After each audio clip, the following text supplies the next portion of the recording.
I'm Nancy Pasternak, and welcome to Impact, a program designed to showcase local people, universities, companies, and organizations finding innovative ways to improve the quality of life for others in our neighborhoods, community, and the world. Here are some staggering facts for you. The number of obese children in the U.S. has tripled in the last 25 years, and nearly 1/3 of our youngsters 4 to 10 years old eat fast food every day. Pizza, chicken nuggets, and hot dogs are staples in many school cafeterias. So now there's a plan in the works to get fresh food from Missouri farmers back on the lunch line. Angie Weidinger explains. I think potatoes are delicious. Listen to Joy Robinson's lunch line selections. Take peas. And you'll notice. And I'll take an apple. They're all very healthy. Not bad for a 6th grader who in school years past jumped for junk food. They didn't have as much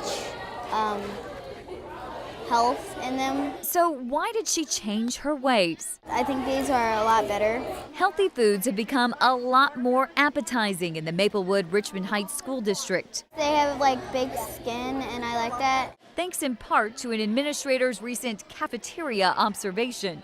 Food in our school cafeterias didn't look like food that I grew up with. Mostly it came out of a can or out of a frozen container, always highly processed. Plus, a lot of the food provided by the government for school meals traveled from places too far for most Missourians to drive.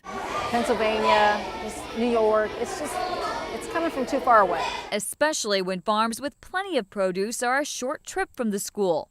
The problem was navigating around government roadblocks. And what we discovered was that there were a million reasons not to try to change the cafeteria program.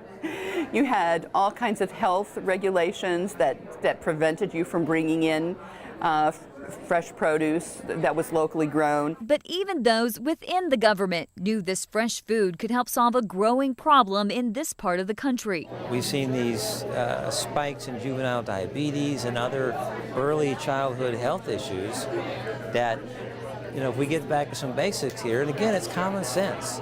Things we've known for years, but we just, as people have moved away from the farm over the decades, really lost touch with that. So Representative Russ Carnahan's office helped the school, local farmers, and St. Louis University's Nutrition and Dietetics Department get in touch with each other. Come on in, don't be bashful. And together, they turned the mouth-watering idea into this reality. We'll make and freeze volumes of onions, volumes of chopped carrots. Local produce is now being brought into this renovated Salis Center kitchen, where SLU students and interns make it lunch tray ready.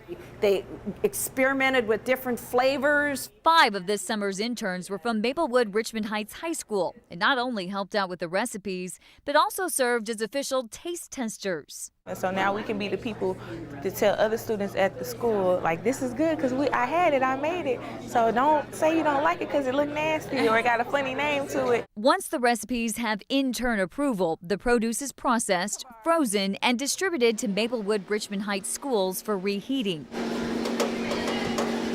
And now the potatoes served up in this school lunch came from right here on this farm in Ferguson, just a short drive across the city from the Maplewood-Richmond Heights School.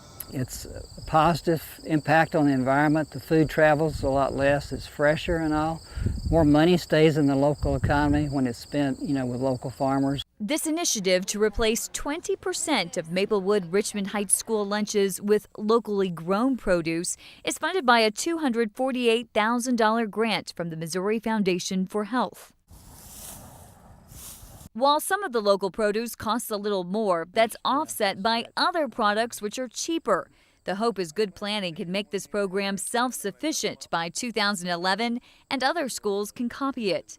For you to purchase from someplace way across the world at probably a low price where that farmer's not making a living, and then pay all your money in oil to have it delivered here, when you could have had fresh off the vine, the finest produce, and you're paying for flavor and color and variety. Oh, There's no comparison. This sixth grader agrees. These potatoes are really good. These locally grown school lunches taste so much better, she's turned her back on her old junk food ways. I think it's really healthy for the environment and us.